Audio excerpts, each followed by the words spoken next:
Daily Mussar. Daily Mussar has a little to do with the parasha. Parashat Balak is the famous case of Bilam trying to curse the Jews. It's a tremendous lesson to learn from how things evolved there. The Gemara tells us that Balak went to Bilam because he was an expert, he was a prophet, was a huge prophet, he was an expert in doing all kind of witchcraft and so on and so forth. Bilam knew exactly how to curse. And he waited for the time. The Gemara said that the split of the second, when the comb of the rooster changes from red to white, the split of a second, boom, that's where you put your whatever you want in, goes right in. Alright, so it's very good. But what do I learn from this? He could stand there all day long on a mountain and curse them. Apparently it would not have happened. There's a story, if I'm not mistaken, said by Rav Shevardon. He is the brother-in-law of Rav Shlomo Zalman Auerbach alav hashalom. It says when Rav Zalman Auerbach was a young man, a young guy, his mother moved to a bedroom, to an apartment, a small apartment. They had 3 bedrooms there, and because of the need, they rented one room to this person who was not religious. And I'm butchering the story a little bit. I'm not good at telling stories, but something I should get better at.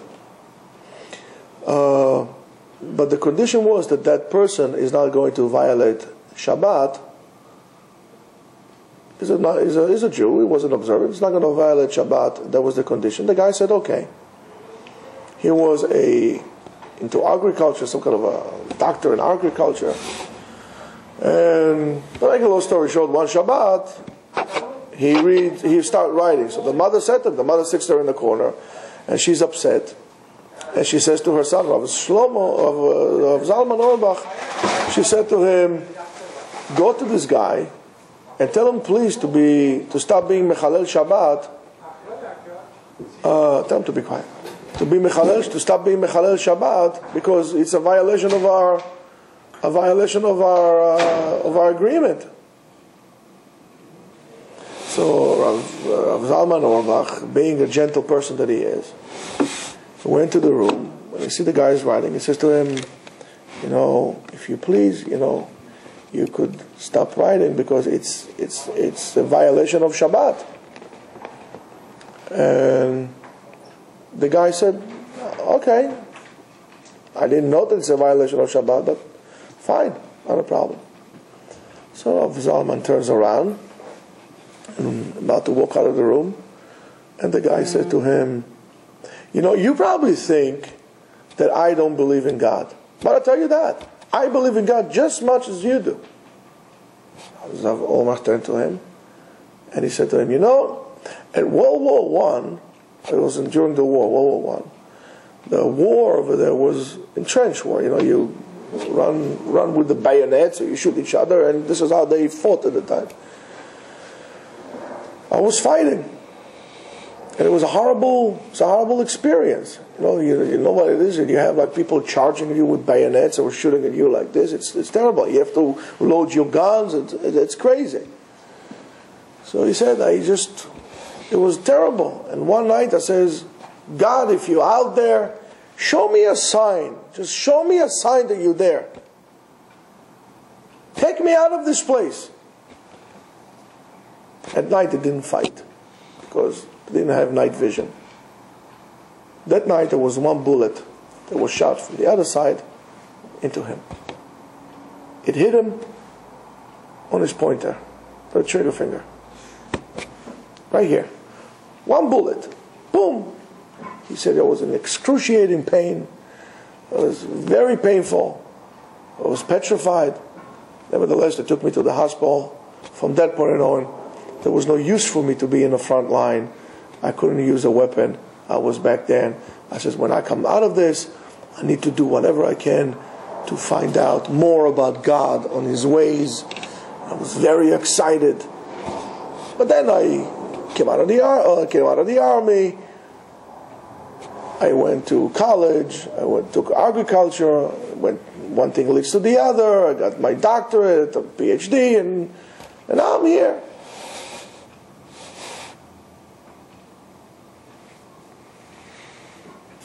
What happens is, if we take this part of the story, he asked something from God. And God had his way to do it. And was very excited and taken by that. And there was a window of opportunity that opened up for him by his request that he never tapped into. Because he went into the college world. He went into college.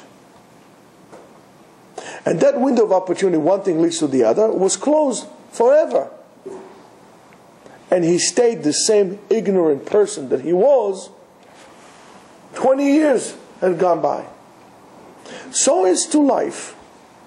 There are times that you would have a window of opportunity to do something great, to change your life from one side to the other. And those windows of opportunities come and go. How do you know that right now I have a window of opportunity? Because when you want to do something good, HaKadosh Baruch Hu, we said it yesterday, Abali Itaer, person comes to purify, Mesa'im Beyado. You're going to have a special heavenly support in that. You have this feeling of like, I want to do the right thing. At that moment you should act. You left it, the window is closed, and it might not be ever open again. Balak went to Bilam because he knew he could do that. But Bilam knew that there is only a window of opportunity, a split of a second. It takes a split of a second, the Gemara says, for the comb of a rooster to change from red to white. A split of a second. This is how big the window of opportunity is to act. For brachot, for blessing, he went in and blessed Am Yisrael all day long. He stood there and he blessed them all day long. But the idea of a window of opportunity that you will get into your life is a split of a second to act upon it and to act upon it now. Don't leave it for tomorrow because you don't know if tomorrow will come. Even if tomorrow will come, this window is not going to be there. Right now you have an opportunity to learn. Right now you have an opportunity for whatever happened in the world that you're going to be able to come here to learn. This opportunity would never come to you in your life again. You need to tap into it. Because when this opportunity is taken, is given to somebody else, you might be bounced at best to the back, to the head of the line. But you don't know how long the line is.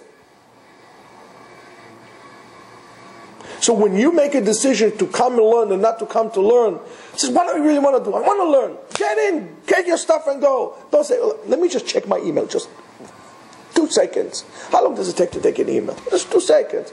Let me see if I got a text. 1 second. It's gone already, the opportunity. The magic is gone.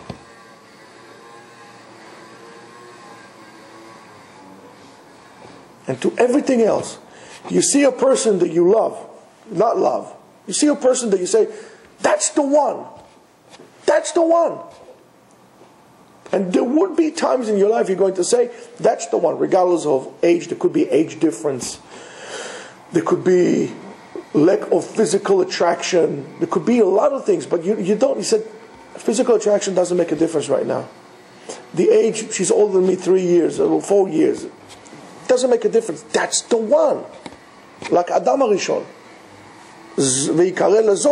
That's my wife. At that point, that's when you should say you should propose.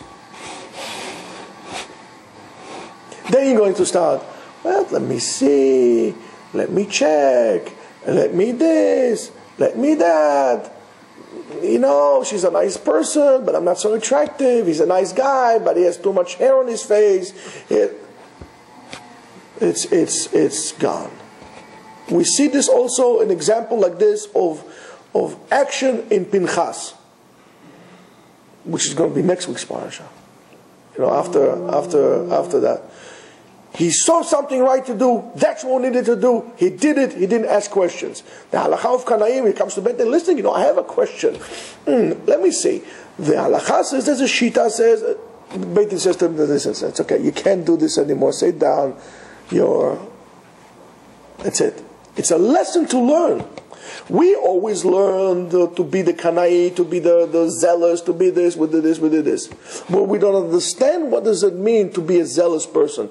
To be a zealous person, the ma'aseh of Pinchas is to be able to act upon the window of opportunity. Came about you, do it. Don't be impulsive and be irresponsible. When you want to elevate yourself to something, these are the windows of opportunity. You need to think, you need to calculate. If you do it b'derech HaTorah, you do it in such a way, those opportunities will open to you many times in your life. If you direct your opportunities towards, that's the goal. And the goal is to sit down and learn. The opportunities will come. You need to tap into them. But this is only the beginning.